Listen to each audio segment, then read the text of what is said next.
WNYC Studios is supported by Wise. Wise, the smart way to manage the currencies you need around the world. With the Wise account, you can send, spend, and receive in up to 40 currencies with only a few simple taps. Be smart. Get Wise. Download the Wise app today. Terms and conditions apply. WNYC Studios is supported by Odoo. When you buy business software from lots of vendors, the costs add up and it gets complicated and confusing. Odoo solves this. It's a single company that sells a suite of enterprise apps that handles everything from accounting to inventory to sales. Odoo is all connected on a single platform in a simple and affordable way. You can save money without missing out on the features you need. Check out Odoo at odoo.com. That's odoo.com.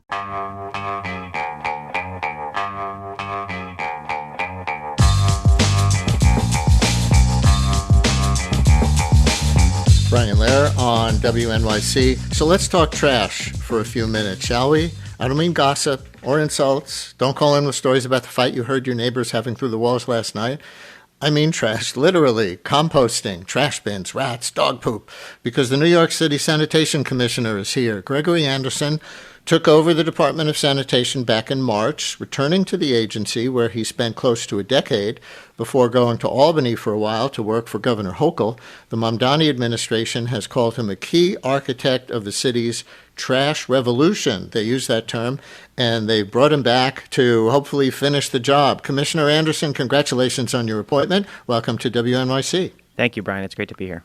So what does the term trash revolution refer to? Where did that come from? So the trash revolution refers to the long-time practice of taking our trash bags, setting them on the curb, leaving them there for hours and hours to attract rats, to create a mess, and expecting them to be picked up, sometime the next day. So what we are doing as part of the trash revolution is really getting trash bags off the curb, into containers, cleaning up our city, making it a better place to live. You want to reflect on the starting point of this plan, which was put forth by the Adams administration back in 2022, I think it was. Yeah, and this really came from my predecessor and good friend Jessica Tisch, who is now the police commissioner. And, she came into sanitation without having a lot of experience in the department, and I think looked at the practice of trash bags being stored on the curb and said, this is crazy. Why are we doing this? And so a lot of the work that we've been doing over the last 4 years or so has been driven by that interest in getting trash into containers, eliminating food for rats, and really just cleaning up New York City and making it a much nicer place to live. And listeners, we can take some calls or texts with your comments, questions, or stories that you would like the Sanitation Commissioner to hear. 212-433 WNYC 212-433-9692. I guess you're reflecting what I've seen, which is that sanitation policy is cited by many people as one of the good things to come out of the Adams administration, even by people who are generally critical of him. I assume you agree, since you were part of that, but what would you say are the one or two biggest advances so far, and then we'll talk about how you're trying to build on them. Yeah, so the Adams administration did a good job setting the groundwork. They started a pilot of what we call the Empire Bins in Manhattan Community District 9, which is West Harlem and Morningside Heights. But it was really just that, a pilot. And what we are doing in the Mamdani administration is taking that program and expanding it to all 59 community districts, every neighborhood in New York City, and really putting the money where our mouth is in funding that full expansion in the executive budget that the mayor released last week. So we are accelerating the plans that the Adams administration had put together and really investing in the entire city at the same time. So let's talk about composting. I know you wanted to come on to talk about the city's enforcement efforts. Our colleague at Gothamist, Liam Quigley, reported earlier this month that enforcement is at an all-time high. But I think this comes after an earlier period of lax enforcement that got a lot of press. So what's the arc there as you see it?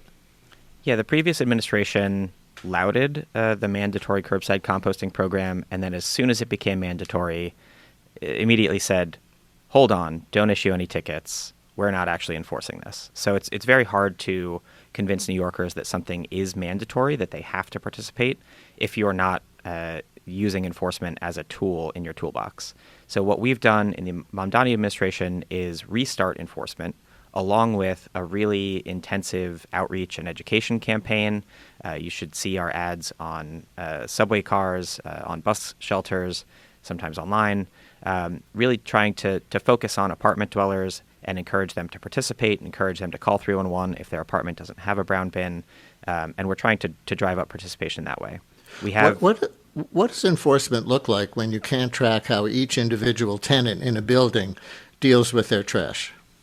We're really looking at a good faith effort. So is the building using a brown bin? Are they setting out their brown bin on their recycling day? I know, for example, my building wasn't consistently using the brown bin. I was composting through a smart bin down the block, and a supervisor came and talked to my superintendent, and now we have a brown bin out this morning. So it's really effective when you can have those conversations about here's the minimum requirement. We're not going to be cutting open every black bag and looking for an individual banana peel. We're looking for a good faith effort to participate in the program. You want to do the 15-second version of what goes in compost bins and what doesn't? Yeah, so the saying that we use is if it grows, it goes. So anything that grows in the ground, whether it's fruit and vegetable waste, animal waste, food, soil, paper products, leaves, yard trimmings. This is a great time of year for cleaning out your garden and putting all of that material in your brown bin. So anything that is food or yard waste can go in there, and we look forward to turning it into compost that you can then put back in your garden. That includes coffee grounds, which somebody asked about, I presume, since they come from beans? Yes, it does. Raul in Queens, you're on WNYC with the Sanitation Commissioner. Hi, Raul. Good morning. Good morning to both of you. Thank you so much to both of you. Commissioner, thank you for your work. Also, please thank the mayor. I think, I do want to do the right thing and throw the batteries and paint and monitors and things like that. And it's just hard. I went one time and it was just, the line was just ending, it was just so long. So please, Commissioner, if you can just make it easier for us to throw those monitors, those keyboards, and those cell phones. And also, the people throwing trash in the parks. That's a big one, too. Again, thank you so much for the space to communicate. Thank you.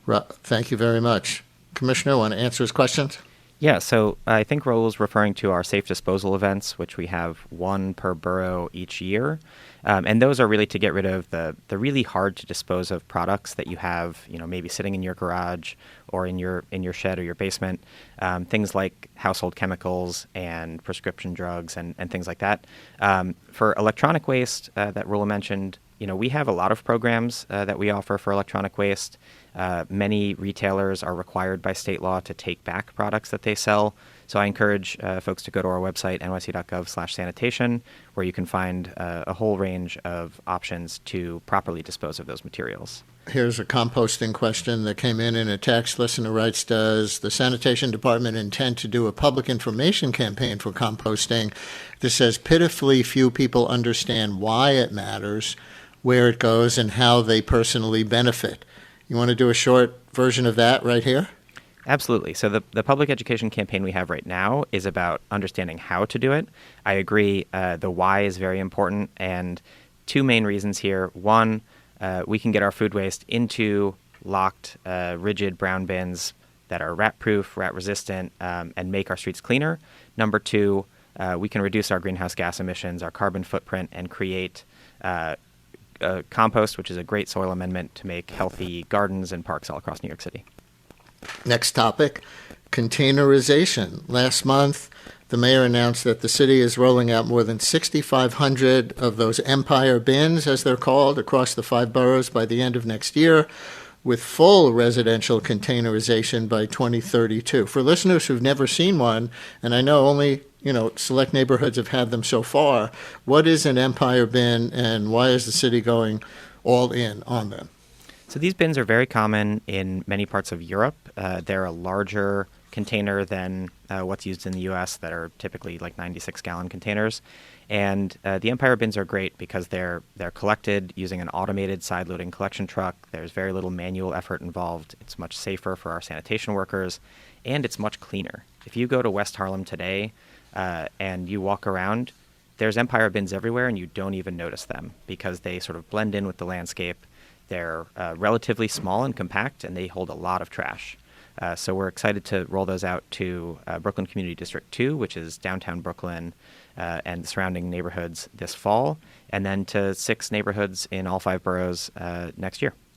The big trade-off with the containers, of course, is parking. I happened to be walking in West Harlem the other day, and I saw it, and the expansion will convert more than 6,500, I guess what used to be curbside parking spots, into homes for these bins. So what do you say to New Yorkers who don't want to give up the parking on their block rather than have plastic bags or maybe these containers on the sidewalk? So each bin takes up about half a parking space. So as we roll out 6,500 bins next year, that's around 3,000 parking spaces. And in general, it's less than 4% of the residential parking in each neighborhood, which we think is a really reasonable use of our valuable public space to be able to safely and cleanly store and collect our trash.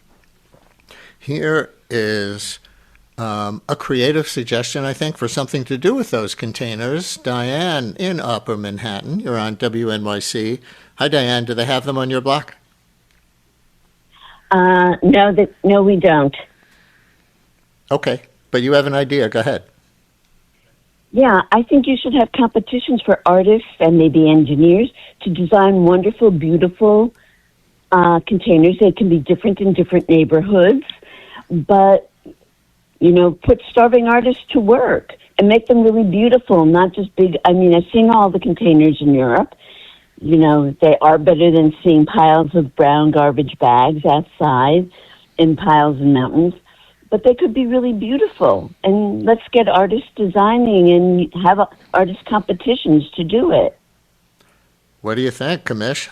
Thanks, Diane. I think that's a great idea. And we just yesterday unveiled what we call our Trucks of Art, which is five collection trucks actually decorated by artists through a competition that we held. So I think that's exactly the kind of thing that we're trying to do, to use the infrastructure that we already have to collect our trash, to talk to New Yorkers about why it's so important to participate in these programs. And is the one-word answer to why, if you were going to reduce it to one word, rats? I think rats is a big part of it, but there's many, many reasons. We want to make sure that New York City is a clean and livable environment for every New Yorker. Listener writes on another topic, fewer trash cans on street corners. I have noticed that the number of trash cans on street corners seems to have decreased. Has the City of New York Sanitation Department removed some of the resistant number 2 street trash cans? In the past, the Sanitation Department had removed some corner litter baskets. That's not our practice right now. What we are trying to do right now is actually replace all of the litter baskets that may have gone missing or gotten damaged or been stolen over the course of the last few years. So we have about 3,000 litter baskets that we are working to replace, and I think by the end of this summer we should have all of them back out there. Before you go, let's talk dog poop.